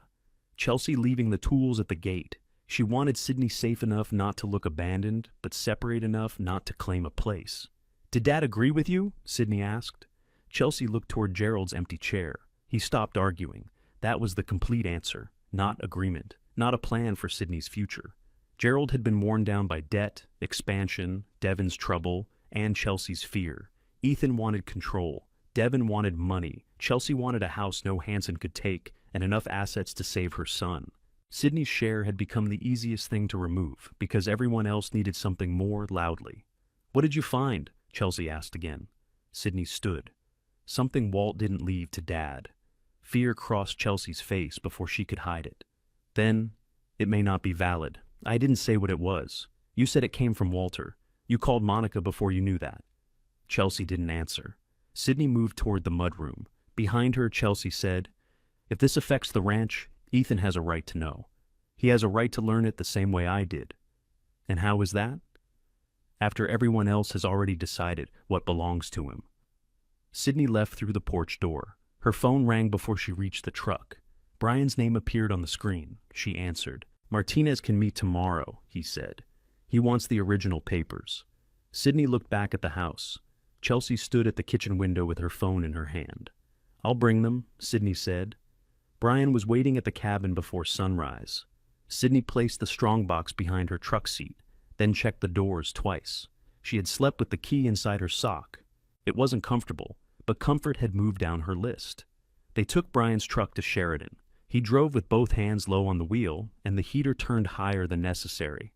"You trust Martinez?" Sydney asked. "With my water filing. That wasn't what I asked. I trust him to tell us what the papers mean. Trusting him beyond that costs lunch. Does he work for Crown Peak?" "No." "Ethan?" "Not that I know." "What about Chelsea?" Brian glanced at her. "James has practiced water law in this county longer than Chelsea's been a Hanson. Everybody has asked him something. That doesn't help. It means ask him directly. James Martinez kept an office above a pharmacy in downtown Sheridan. The waiting room had 2 chairs, a dead plant, and a framed photograph of a trout that looked disappointed to be there. He came out before Sydney had finished the intake form. Brian, James, they shook hands. Martinez looked at Sydney and then at the strongbox. You brought the originals. Yes. Good. Come in. His office was plain, except for rolled survey maps standing in a wooden rack. Sydney set the box on a conference table. Martinez put on cotton gloves before touching anything. He read Walt's letter first. Then he examined the certificate beneath a bright desk lamp. He checked the embossed seal, the signature, and the filing marks on the back. Have you cleaned this? He asked. No, keep it that way. He opened the trust and read each page. The silence lasted long enough for Sydney to hear the pharmacy's front door chime downstairs. Finally, Martinez looked up. Where did you find these? In a steel box under the old Springhouse Foundation. Who saw you remove it? Brian? Anyone else? Devin arrived afterward. He saw the box, but not the papers. Did you photograph the cavity before moving anything? Sydney looked at Brian. Brian took out his phone. I did. He had photographed the stone chamber, the oilcloth, the box on its bricks, and Sydney lifting the lid. The images showed the brass plate and the condition of the documents. Martinez nodded. Keep the original files. Send copies to me. Are they real? Sydney asked. They appear real? That sounds expensive. It's cautious. Real and enforceable are different questions. He placed the water certificate beside the trust. This certificate records a permitted and adjudicated water right filed by Walter Hansen in 1971. It identifies Willow Creek Spring as the source and describes a beneficial use across the Hansen Springs parcel. What does adjudicated mean? It means the state examined the claim and recognized it. In ordinary language, Walt didn't just say the water was his, he went through the process and received a formal right. Does it cover the 40 acres? The water right serves the 40 acres. Land and water rights are connected in Wyoming, but the records have to match. We need the parcel history, the trust documents, and the state engineer's record. Martinez opened a county database on his computer. The internet was slow. He waited without apologizing for it. A property index appeared. He entered Walter Hansen's name and narrowed the dates. Sydney stood behind his chair. A deed recorded decades earlier showed a 40-acre parcel separated from the larger Hansen ranch. The boundary followed an old channel of Willow Creek, then climbed to the spring. A later document transferred the parcel into the Hansen Springs Trust. Martinez opened the scanned image. There, he said. Walt had kept the land in his own name when other ranch acreage passed to Gerald. Years later, he had deeded the spring parcel to the trust. The transfer carried a county recording stamp. So, Gerald never owned it, Sydney said. Not according to this chain. Then Ethan didn't inherit it, not through Gerald's will. Brian leaned over the boundary image. Cabins inside. Martinez traced the old channel. The cabin, the head spring, and most of the Upper Creek corridor appear to be inside the trust parcel. Sydney sat down. The place she had chosen because no one wanted it had never belonged to the estate they divided. Does the trust belong to me? She asked. A trust doesn't belong to a beneficiary the same way a truck belongs to its owner. It holds property for someone under written terms. Am I that someone? You are the named sole beneficiary. The document also names Walt as the original trustee and provides for a successor. Who? Martinez turned several pages. Monica Jensen. Sydney hadn't seen that line. Does Monica know? You'll have to ask her. What happens when she dies? The document allows the beneficiary to appoint a qualified successor after reaching adulthood. That would be you appointing a bank, attorney, or another eligible trustee. It also allows Monica to transfer trusteeship now. Can she sell the land? Not for her own benefit. She has to act for yours and follow the trust purpose. What's the purpose? Martinez found the paragraph. To preserve Hansen Springs, maintain its water right, and provide a residence or livelihood for Walter Hansen's designated descendant. Sydney looked at Walt's letter on the table. Why hide any of this? That isn't a legal question. Can you answer it anyway? Martinez considered. Walt recorded the land transfer. It wasn't secret from the county. But he kept the trust terms and original certificate where your family wouldn't find them easily. He may have believed possession mattered. Possession of the paper? possession of the knowledge. He called the state engineer's office while they sat there. He gave the certificate number, priority date, source, and parcel description. The employee on the other end confirmed a matching record and emailed a scanned copy. Martinez put it on the screen beside Walt's original. The certificate numbers matched. So did the volume, use, and survey description. He then requested a certified copy, which would arrive by courier the following day. "Is it senior?" Brian asked. "Very." "To mine?" "By 11 years. Brian whistled softly. Sydney looked between them. "Explain that." "In a shortage, older rights are generally satisfied before newer rights," Martinez said. "Brian's right is junior to this one. So are the irrigation rights attached to most of the present Hansen Ranch. Ethan uses water from this spring, then he may depend on releases or diversions governed by this right. Can I shut it off?" Martinez's face stayed neutral. "That is the wrong first question. I'm not saying I will." "Good. Water isn't a faucet you own because you found a certificate. Use is regulated. You cannot waste it, enlarge it beyond the recognized use, or harm other lawful users at will. But if this right is active and properly maintained, nobody can lease, transfer, or change its use without involving the trust." Sydney understood that part. Ethan could own the cattle, the company, and Gerald's land. He still couldn't promise anyone the spring. Martinez checked the maintenance filings. Walt had kept them current through his death. Monica, as successor trustee, had signed the later reports. "She knew," Sydney said. "She knew about the trust, but she acted like she didn't know what the map led to." "Both can be true," Brian said. "She knew there was land in the trust. She didn't know where Walt put the originals." Sydney called Monica from the conference room. Her great-aunt answered on the fourth ring. "Did you find the first house?" she asked. "We found the papers." Monica was quiet. "Why didn't you tell me you were trustee? Walter told me the trust was yours when you came asking with his words. He wanted you to find the reason before somebody handed you the result. You signed water reports. Once a year. James mailed them. I signed them. You knew I had land. I knew the trust held land for you. I didn't know what it controlled. Walter said the papers would explain. Will you transfer trusteeship if James says you're ready?" Martinez heard. "I'll prepare it," Monica said. "Then yes." Sydney lowered the phone. Martinez gave her a simple list. "Secure the originals. Photograph every page. Obtain the certified state record. Record Monica's trustee transfer. Inspect the diversion works. Notify no outside user until they knew whether anyone had filed a conflicting change." Then he said, "We also need an independent valuation. I'm not selling. A valuation doesn't require a sale. Who values a spring? Someone who buys access to water." He made a call to Alexander Pham at Crown Peak Cattle Company. Pham agreed to meet that afternoon at Crown Peak's regional office outside Buffalo. He didn't sound eager, he sounded precise. His office faced a broad stretch of irrigated ground. Maps covered one wall, each marked with colored lines and small numbered tabs. Pham read the certified database copy Martinez had sent ahead. Sydney placed the original certificate on his desk, but kept her hand near it, he noticed. "I won't remove it," he said. "What does Crown Peak want with Willow Creek? Reliable late-season water? For cattle? For hay, cattle, and future grazing leases? On Hansen land? Across several holdings?" Pham asked about the spring flow, the diversion screens, and whether the original beneficial use continued. Brian answered what he knew. Sydney answered what she had seen. Pham called one of Crown Peak's water engineers into the room. They compared the priority date with the company's valley map. The engineer pointed to 3 downstream diversions. "If this filing is active at the recorded volume, it sits ahead of all of these." "Including the Hansen Ranch?" Sydney asked. "Yes." Pham dismissed the engineer, then folded his hands on the desk. "What would Crown Peak pay?" Sydney asked. "For the land alone, not much compared with the ranch around it.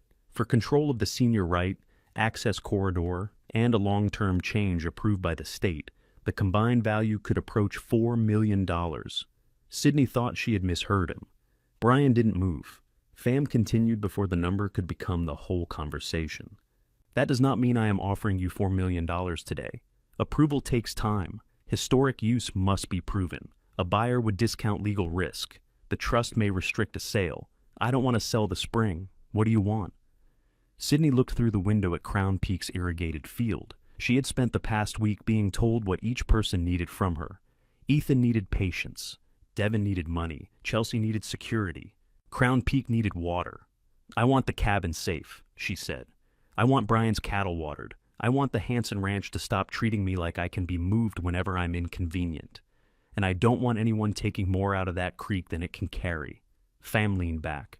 "That sounds like stewardship, not a sale. Can those things be written down?" "Yes." "Then that's what I'm interested in." Pham looked once more at the certificate. "If your title is confirmed, anyone negotiating for Willow Creek water will have to deal with you." Sydney returned the original to its folder. "Then don't tell them yet." Pham's eyes rested on her for a moment. "I won't disclose your documents, but you should know Crown Peak has received another inquiry involving water access on the Hanson acreage." "From Ethan?" "I'm not discussing another party's communication." The refusal answered her. Sydney closed the strongbox.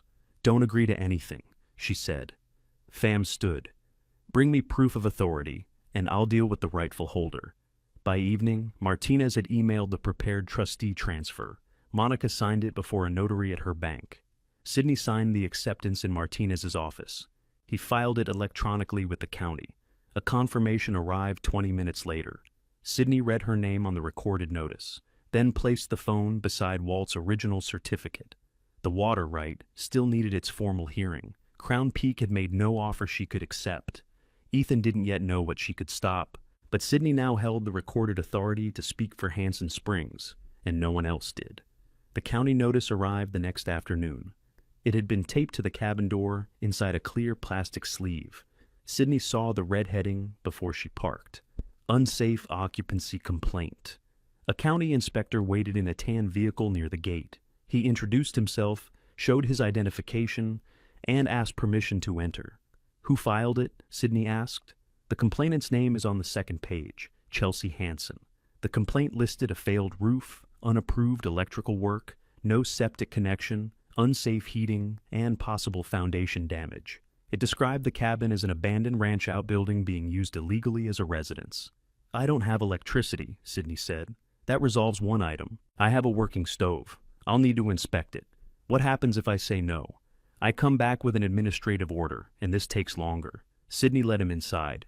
He checked the stovepipe, windows, roof patch, floor, and door latch. He photographed the sagging corner and pressed a meter against the back sill. "The building needs work," he said. "I know. The stove clearance is acceptable. Roof needs a proper repair. You need a smoke detector and carbon monoxide detector today. I can do that. Water and sanitation will be the larger issue. The spring water's been used here for decades. Used and approved potable supply aren't the same thing." He wasn't cruel. That made the complaint more effective. Chelsea had found a process that could remove Sydney without anyone having to raise a voice. The inspector gave her 5 business days to submit a repair and occupancy plan. He did not order her out immediately, but he warned that the county could if the roof or sanitation failed inspection. Brian arrived while Sydney was reading the notice for the 3rd time. "Chelsea?" he asked. Sydney handed it to him. He read the list. "Your chimney's safer than hers. That probably won't help."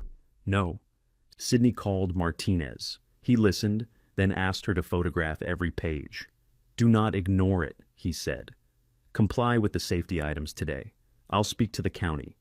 "Can Chelsea do this if she doesn't own the cabin?" "Anyone can report a safety concern. Ownership matters when the county asks who has authority to repair it. So, she helped me prove I'm the person who does. Possibly. Don't thank her yet." He had other news. Ethan had contacted Crown Peak again. This time, he had submitted a proposed lease covering grazing access and irrigation rights along Willow Creek. The property description crossed the Hanson Springs boundary. "How do you know?" Sydney asked. Pham called. Ethan represented that the company controls all ranch water by continuous family use. He saw the trust filing. He may believe he can defeat it. "Can he sign away my water?" "No. He can create enough confusion to delay your recognition and frighten a buyer or lender. I don't want a buyer. Delay still helps him. The longer ownership remains disputed, the longer he operates as if nothing changed. What do we do? I'm requesting an expedited Johnson County Water Board hearing. The board can enter the local findings, recognize the trust's authority for the diversion, and send the record to the state engineer. Crown Peak won't close anything while that hearing is pending. When? Soon, if FAM confirms there is an active transaction. Sydney looked at Chelsea's complaint. She wants me out before the hearing, then stay compliant. Brian drove into town for detectors and roof brackets. Sydney spent the evening measuring the cabin and drawing a simple repair plan. She listed every material, estimated the cost, and attached photographs of the work already completed. She did not call Chelsea. Ethan called her. "You filed something against the ranch," he said. "I recorded a trustee change for land inside our boundary, not according to the county deed. Peter says that trust can be challenged. Then challenge it. You know what a hearing does to a business deal?" "What business deal?" He paused. Sydney waited. "A grazing arrangement," he said, "with Crown Peak. That isn't your concern. You included Willow Creek water, I included ranch water. You don't control the spring. We've used it for 50 years. That doesn't make the certificate yours." Ethan's voice lowered. "So, there is a certificate." Sydney looked at the barometer above the workbench. "You should ask Peter what he's actually seen. You're risking the ranch over an old piece of paper. You risked it before you knew I had one. I am trying to expand so we can carry the debt Dad left. And Crown Peak needs the spring. They need access, we need cash. It works for everyone. Did you ask Brian? Brian has a junior claim. Did you ask me? You didn't own anything when we started talking." Sydney let that sit between them. Ethan heard what he had said. He didn't take it back. "The hearing's Friday," he said. "Peter will ask the board to recognize continuous ranch control. If you withdraw your filing, I can still offer you the apartment. Does Chelsea know you're offering my housing in exchange for my water? This isn't an exchange. It sounded like one. Come to the hearing then. Bring whatever Walt left you. I will." Friday morning, the county building smelled of floor wax and damp coats. The hearing room held 4 board members at a raised table, rows of wooden chairs, and a side table for documents. Sydney arrived with Martinez and Brian. Monica was already there. She wore the same green cardigan beneath a wool coat and carried a large handbag on her lap. "You came alone?" Sydney asked. "I came with a taxi driver who has strong opinions about road drainage. You didn't have to be here this early. Walter made me wait 8 years. I can manage 20 minutes. Fam entered next. He sat near the aisle with a Crown Peak folder, acknowledged Sydney with a small nod, and spoke to no one. Chelsea arrived between Ethan and Devon. Peter Lang followed with 2 document boxes and an assistant. Ethan wore a dark jacket over a white shirt. Devon had dressed as if for church. Chelsea's expression was calm, almost sympathetic. She stopped near Sydney's row. "You could still end this privately," Chelsea said. "You filed a public complaint against my home. I filed a safety complaint. You listed foundation damage without entering the cabin. The porch is visible from the road. The porch isn't the foundation." Ethan touched Chelsea's elbow. "Leave it." They moved to the front row. Devon remained behind. "Did you tell Ethan about the trailer?" Sydney asked. His face answered. "Not yet," he said. "Then today may be busy for you." He went after them. The board chair called the hearing to order. She explained that the matter concerned authority over the Hansen Springs diversion, the historic water certificate, and a proposed commercial lease affecting Willow Creek. Peter stood first. He described Hansen Cattle Company as a continuous family operation. He said Gerald, and now Ethan, had maintained the creek channels, grazed the surrounding land, and used the water openly for decades. He called the trust filing a surprise claim based on documents recently found in questionable storage. Sydney watched Chelsea's face. Questionable storage meant Walt's strongbox. Surprise claim meant they hadn't known. Continuous use meant they wanted the benefit of his work without the boundary he left behind. Peter called Ethan. Ethan swore to tell the truth and sat at the witness table.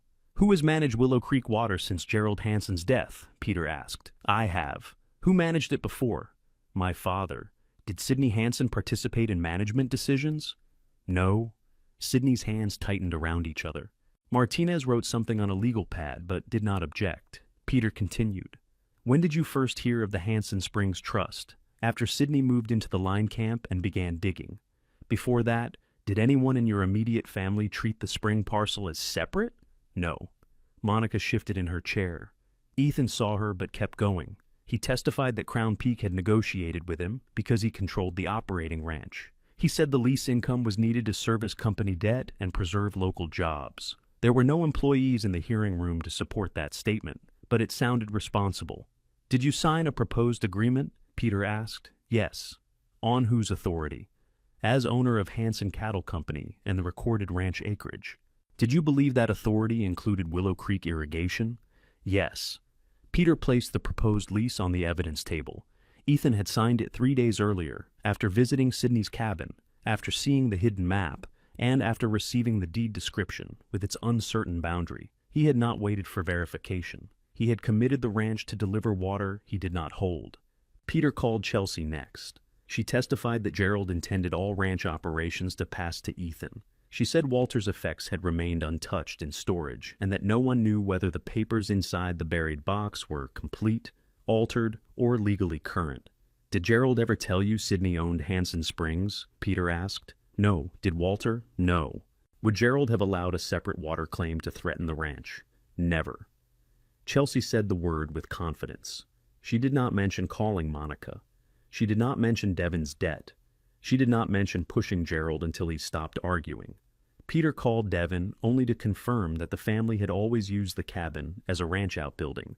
Devon agreed. He also said Sydney had never paid rent, taxes, or maintenance on it before Gerald's death. Then Peter returned to his table. The family's position is simple, he said.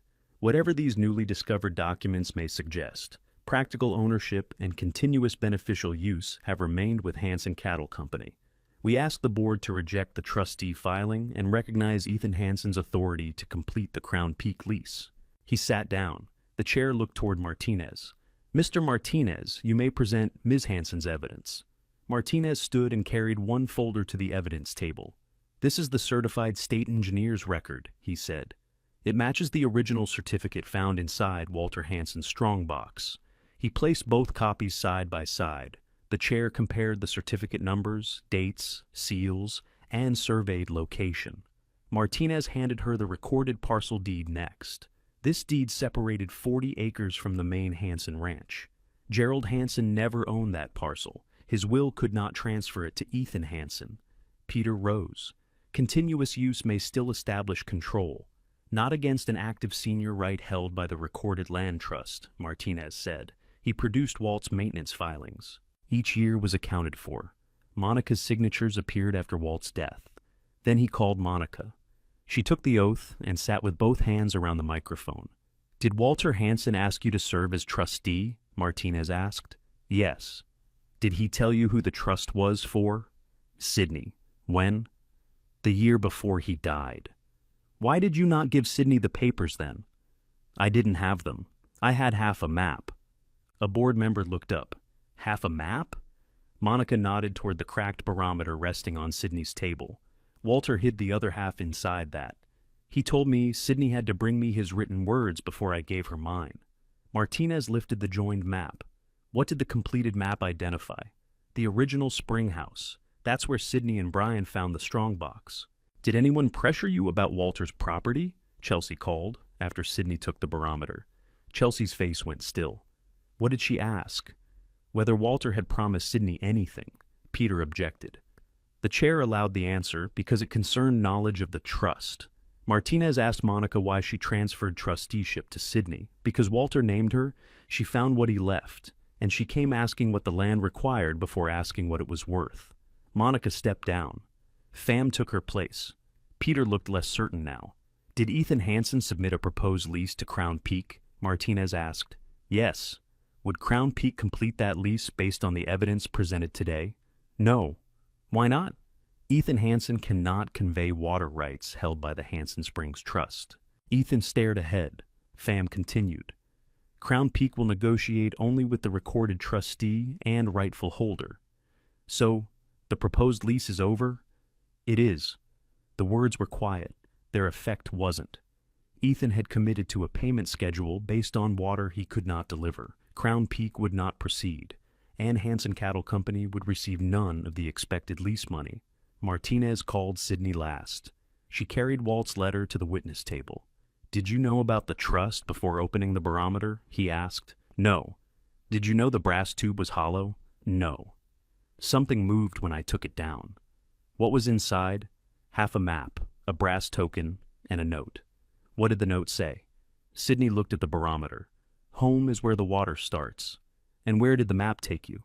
To the first spring house. The strongbox was under its foundation. Now that you control the senior right, do you intend to deny all water to Hanson Cattle Company? Ethan finally looked at her. No, Sydney said. Chelsea closed her eyes briefly. Sydney took a document from Martinez. This is a water-sharing covenant. It protects the ranch's existing irrigation, as long as the spring parcel remains under my stewardship, and the company follows measured use during shortages. The chair read the first page. You are offering this voluntarily? Yes. Why? Walt kept the spring separate. He didn't cut it away from everyone downstream. Martinez entered the covenant into the record. The board recessed for 20 minutes. Nobody in the Hanson family spoke to Sydney. When the members returned, the chair read their findings.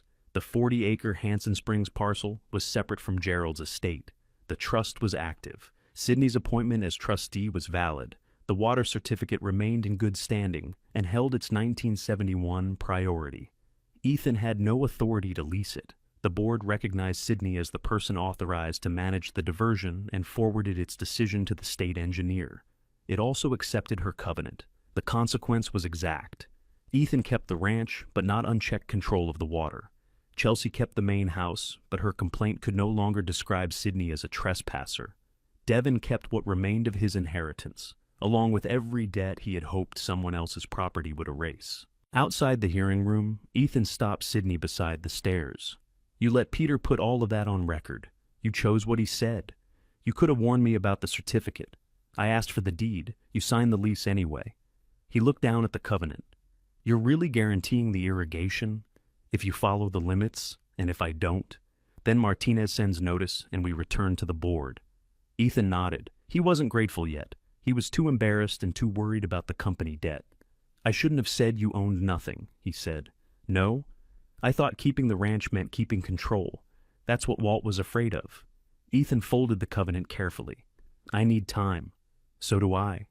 That was all they settled that day. Chelsea's complaint brought the inspector back the next week. This time, Sydney met him with recorded proof of authority, a roof plan, a sanitation permit application, and 2 working detectors. Brian stood on the porch holding a level. The inspector checked the stove, reviewed the plans, and gave Sydney a repair schedule instead of an order to leave. After his vehicle disappeared, Brian handed her the level. You're 6 inches low on the west side, the house or me. House is easier to fix. They removed the damaged roof one section at a time. Brian brought rafters from his barn. Sydney paid for metal panels with a short-term loan secured by the trust, not by selling the land. Monica came on the day they raised the new porch beam. She sat beneath a cottonwood with a thermos and corrected Brian's memories of Walt. He didn't reset that foundation alone, she said. I didn't say alone. You left out the 3 men who helped. They left before lunch. They left after supper. Sydney worked above them, driving screws into the roof while their argument moved from the flood to an old tractor. Pham returned once the state engineer recorded the board's findings. He brought a purchase proposal, valuing the parcel in senior right near $4 million. Sydney read it at the new kitchen table. Crown Peak wanted control of the spring, the access corridor, and the right to seek expanded use. No, she said. Pham closed the folder. You read quickly. The answer was no before you arrived. Then why meet? Because I'll discuss a limited seasonal agreement after the ranch covenant, Brian's right, and the creek's minimum flow are protected. That is worth considerably less. I know. Pham studied the repaired cabin, the stacked stone around the spring path, and the monitoring gauge Sydney had installed beside the diversion. You'd keep ownership. Yes. And Crown Peak receives only measured surplus. Yes. Subject to state approval. Yes. Pham opened a fresh page in his notebook. Then let's discuss measured surplus. The agreement took months, but it paid enough to finish the cabin without putting the spring at risk. Devin did not return the $15,000 check because Sydney had never taken it. He sold another truck, told Ethan about the trailer, and faced the anger he had postponed. Brian offered him work replacing the north fence. On the first morning, Devin arrived late. Brian pointed toward a stack of posts. You get paid for hours you're here. Devin looked at Sydney, who was tightening wire farther down the line. You keeping score? He asked. No. He waited for something harsher. It didn't come. Sydney said, "The corner brace is loose." Devin picked up a wrench. By autumn, he had paid down part of the debt. He and Sydney weren't close. Trust returned in smaller pieces than money did. He stopped asking what the spring was worth, which was a beginning. Chelsea came to the cabin only once during the rebuilding. She brought Gerald's canvas jacket, washed and folded. "I kept thinking it belonged with the house," she said. Sydney took it from her. It belonged to him. Chelsea looked through the open doorway. "And now? Now I use it." Chelsea nodded. "I was afraid there wouldn't be enough for Devin and me. So, you decided there shouldn't be enough for me." "Yes." The honesty came late, but it came without decoration. Sydney didn't forgive her. She did offer coffee. Chelsea sat on the finished porch and drank half a cup before leaving. If stories about young people rebuilding a life after family betrayal matter to you, subscribe and return for the next inheritance story. Winter arrived after the last porch rail went in. One evening, Brian closed the new shutters while Sydney added wood to the stove. Monica's blue enamel mug dried beside the sink. Gerald's jacket hung near the door. The strongbox rested on a shelf with copies inside, while the originals remained secured in town. Above the new stone mantel, the barometer had clear glass, polished brass, and a repaired mechanism. Its needle moved as the pressure fell. Sydney heard the creak beneath the wind and looked up at Walt's instrument. Then she turned the latch on her own door, crossed her warm floor, and came home.